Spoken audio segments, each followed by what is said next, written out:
Har kuni shu ahvol. Telefon o'ynaganingiz o'ynagan. Yeysiz, ichasiz, kelasiz, yotasiz, ketasiz. Bir xil ssenariy.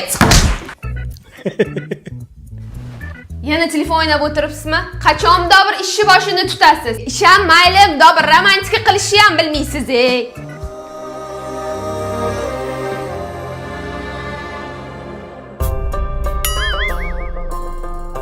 Hey, nima qilyapsiz? Romantika so'rovdi, romantika qilyapman. To'xtab turib bitta gul qisilib qoldi. Shunaqa jirkanch romantika ham bo'ladimi? Endi PlayStation o'ynayapsizmi? Keling, sizni bir gazingizni berib qo'ying. Keling.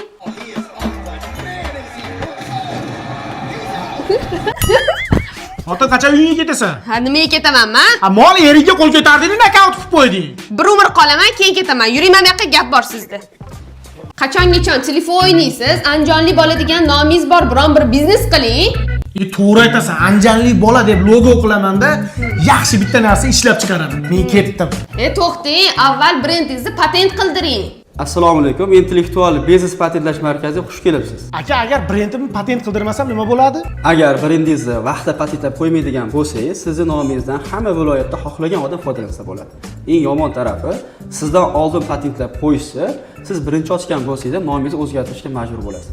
Yetmaganiga katta miqdordagi shtrix to'lashingiz mumkin.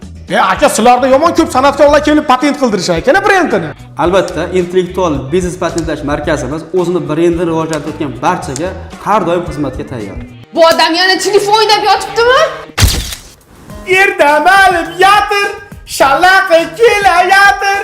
Voy bay, shalaqi kelayotir.